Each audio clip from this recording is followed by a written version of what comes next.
नमस्कार, जय हिंद, वंदे मातरम पेंशन धारकों। आपका स्वागत है हमारे YouTube चैनल अल्ताफ एडवाइस पर ईपीएस पेंशन से जुड़ी एक और नई लेटेस्ट ताज़ा अपडेट में ईपीएस के पेंशन धारकों की पेंशन में होगी बढ़ोतरी। तो यहाँ पर क्या सरकार ने पेंशन बढ़ोतरी को लेकर ऐलान किया है? अब नई पेंशन आपको क्या RS 70 मिलेगी और सरकार क्या RS 70 की पेंशन लागू करेगी? तो जानिए, यूनियन और यहाँ पर पेंशन भोगी संगठनों की मांग को लेकर संसदीय पैनल ने क्या एक बार फिर से पेंशन बढ़ोतरी को लेकर सुझाव दिया है। पेंशन की बढ़ोतरी से जुड़ी बहुत ही बड़ी जानकारी आ चुकी है। RS 1000 की जगह पेंशन। अब आपको क्या RS 500 के साथ में डीए और मेडिकल का लाभ मिलेगा? इस लाभ के लिए आपको क्या नया आवेदन फॉर्म भरना होगा? तो ये किनको लाभ मिलेगा और संसदीय पैनल ने फाइनली क्या नया सुझाव दिया है जिससे कि आपकी पेंशन में बढ़ोतरी कितनी होगी? तो आज के इस वीडियो में इन तमाम महत्वपूर्ण अपडेटों के बारे में एक एक करके सारी जानकारी आपको बताने वाले हैं। अगर आप स्वयं पेंशन भोगी हैं या फिर आपके परिवार में कोई ईपीएस का पेंशन भोगी है तो उनको यह वीडियो जरूर शेयर कर दें ताकि वह भी इस जानकारी का फायदा उठा पाए। तो आपको यह सारी जानकारी इस वीडियो में मिलेगी कि सरकार के द्वारा पेंशन धारकों की पेंशन की प्रमुख मांगों को लेकर क्या यहाँ पर अपडेट होने वाला है और संसदीय पैनल ने जो सुझाव दिया है उसके अनुसार आपकी पेंशन कितनी बढ़ेगी। संसद की एक स्थायी समिति ने श्रम मंत्रालय से कहा है कि ईपीएस का तीसरे पक्ष से मूल्यांकन एक निश्चित समय सीमा के भीतर पूरा करें।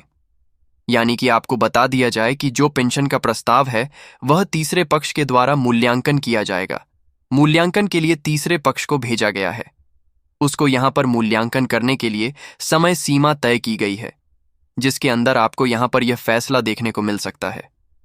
समय सीमा के भीतर पूरा करें, यहां पर मांग की गई है। भारतीय जनता पार्टी के सांसद बसवराज बॉम्बे की अध्यक्षता वाली समिति चाहती है कि मूल्यांकन प्रक्रिया 2025 के अंत तक पूरी हो जाए।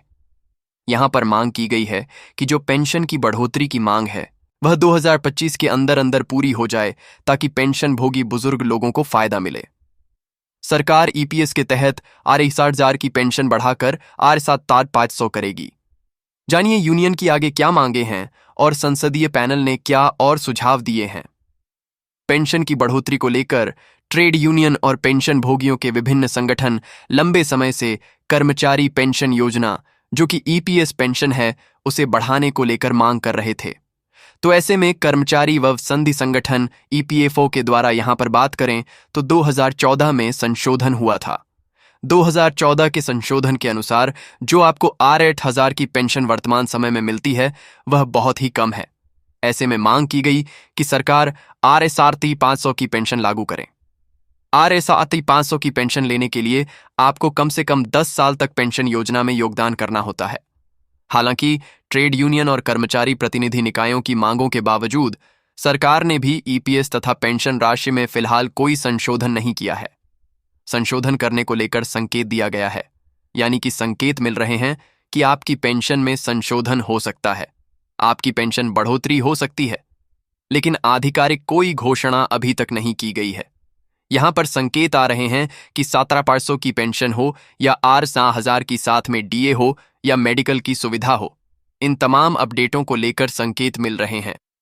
आगे संसदीय स्थायी समिति ने श्रम मंत्रालय से भी कहा है कि पेंशन की बढ़ोतरी को लेकर क्या कहा गया है। संसदीय समिति ने श्रम मंत्रालय से कहा है कि तीसरे पक्ष से मूल्यांकन एक निश्चित समय सीमा के भीतर पूरा करें। जो पेंशन प्रस्ताव तीसरे पक्ष के मूल्यांकन के लिए भेजा गया है वह समय सीमा के भीतर ही पूरा किया जाए। भारतीय जनता पार्टी के सांसद बसवराज बॉम्बे की अध्यक्षता वाली समिति चाहती है कि पेंशन की बढ़ोतरी की प्रक्रिया 2025 के अंत तक पूरी हो जाए ताकि बुजुर्ग लोगों को बेहतर रिटायरमेंट पेंशन मिले। इस समिति ने श्रम मंत्रालय से कहा है कि इस मामले को तत्परता से लें तथा ईपीएस के तहत RS 8000 की न्यूनतम पेंशन को बढ़ाया जाए। यह मांग की गई है क्योंकि RS 1000 की पेंशन में वर्तमान समय में पेंशन भोगी का गुजारा करना बहुत मुश्किल हो गया है। समिति ने अपनी रिपोर्ट में कहा है कि पिछले कुछ वर्षों में जीवन यापन की लागतें कई गुना बढ़ चुकी हैं, महंगाई कई गुना बढ़ चुकी है, लेकिन पेंशन में बढ़ोतरी नहीं हुई है। पेंशन राशि 2014 से वही लागू है, तो सरकार इसमें भी इजाफा करें। 30 वर्ष पुरानी ईपीएस योजना की शुरुआत 1975 में हुई थी और इस योजना का उद्देश्य है कर्मचारियों को रिटायरमेंट के बाद एक स्थायी सेवा उपलब्ध कराना। 10 साल के योगदान के अनुसार स्थायी पेंशन देना इसका मुख्य लक्ष्य है। समिति ने अपनी रिपोर्ट में कहा है कि तीसरे पक्ष से मूल्यांकन 30 वर्षों बाद किया जा रहा है। समिति दृढ़ता से अनुशंसा करती है कि कार्य एक निश्चित समय सीमा के भीतर यानी 2025 के अंदर ही पूरा किया जाए। यह मांग की गई है कि पेंशन प्रस्ताव को लेकर समिति 2025 के भीतर अंतिम निर्णय ले। श्रम मंत्रालय ने समिति को बताया कि तृतीय पक्ष समीक्षा की प्रक्रिया प्रस्ताव के लिए अनुरोध के माध्यम से शुरू हो चुकी है।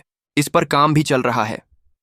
समिति को यह भी बताया गया है कि इससे पहले ऐसी कोई समीक्षा नहीं हुई थी। पेंशन को लेकर अभी जो समस्या है उसे लेकर जल्द ही अच्छी गुड न्यूज देखने को मिलेगी। रिपोर्ट में कहा गया है कि 2014 की तुलना में 2024-25 में जीवन यापन की लागत कई गुना बढ़ चुकी है और इन कारणों को ध्यान में रखते हुए पेंशन राशि में वृद्धि आवश्यक है। श्रम मंत्रालय ने पैनल को बताया कि ईपीएस के तहत पेंशन आर्ज 2000 करने का प्रस्ताव 2020 में वित्त मंत्रालय को भेजा गया था, लेकिन उसे मंजूरी नहीं मिली थी। बाद में यह प्रस्ताव 2024 से 25 के बजट से पहले भी चर्चा का विषय बना था, लेकिन फिलहाल इस प्रस्ताव को लेकर विचार चल रहा है। इस साल के बजट से पहले ईपीएस रिटायरमेंट कर्मचारियों के प्रतिनिधिमंडल ने वित्त मंत्रालय को प्रस्ताव भेजा था। वित्त मंत्री निर्मला सीतारमण से मुलाकात कर ईपीएस की पेंशन ₹17,500 प्रतिमाह करने की मांग रखी गई थी। बैठक के बाद ईपीएस 95 राष्ट्रीय अध्यक्ष कमांडर अशोक रावत ने भी यह मांग दोहराई। आंदोलन समिति ने कहा कि वित्त मंत्री से मुलाकात के बाद उन्हें आश्वासन दिया गया कि सरकार उनकी मांगों पर विचार करेगी। पेंशन की बढ़ोतरी को लेकर कई वर्षों से कर्मचारी यूनियन ईपीएफओ से पेंशन राशि में बढ़ोतरी की मांग कर रही है। वह चाहते हैं कि 68,500 की पेंशन तय की जाए। बढ़ती महंगाई के बीच पेंशन भोगियों के लिए एक पर्याप्त जीवनयापन के लिए पेंशन बहुत जरूरी है। रिटायरमेंट के समय बुजुर्गों के लिए आय का साधन केवल पेंशन ही होता है। RS 8,000 की पेंशन से गुजारा करना बेहद मुश्किल है। वर्तमान महंगाई दर को देखते हुए हर एक वस्तु, दवाई और मेडिकल खर्च काफी बढ़ गया है। ऐसे में R 500 की पेंशन को लेकर फिलहाल विचार चल रहा है। बात करें 7 करोड़ पीएफ खाता धारकों की तो उनके लिए भी बड़ी खुशखबरी आ रही है। 5 बड़े बदलाव बताए जा रहे हैं। पहला बदलाव है प्रोफाइल अपडेट करना। अब पहले से आसान हो गया है। नाम, माता पिता का नाम, वैवाहिक स्थिति जैसी जानकारियां अब ऑनलाइन बदली जा सकती हैं, अगर आपका आधार यूएन से लिंक है। दूसरा बड़ा बदलाव है पीएफ ट्रांसफर की प्रक्रिया अब आसान हो गई है। अब कंपनी की मंजूरी के बिना भी ट्रांसफर संभव है, कुछ मामलों में जरूरी नहीं होगी। तीसरा बदलाव है जॉइंट डिक्लेरेशन अब डिजिटल तरीके से किया जा सकता है। अब ईपीएफओ ऑफिस जाने की जरूरत नहीं, यह काम मोबाइल से हो सकता है। चौथा बदलाव है नई पेंशन व्यवस्था। सीपीएस से भी आप पेंशन प्राप्त कर सकते हैं, किसी भी बैंक या शाखा से। पांचवा बड़ा बदलाव है अधिक वेतन पर पेंशन की प्रक्रिया स्पष्ट हुई है। हायर पेंशन का लाभ अब उन्हें मिलेगा जिन्होंने विकल्प चुना है। कुछ बदलाव लागू हो चुके हैं, कुछ पर प्रक्रिया जारी है। नई अपडेट के लिए चैनल को सब्सक्राइब करके बेल आइकन जरूर दबाएं ताकि हर ताज़ा खबर सबसे पहले आपको मिले। नई अपडेट के साथ फिर मिलेंगे, तब तक के लिए धन्यवाद। जय हिंद, वंदे मातरम।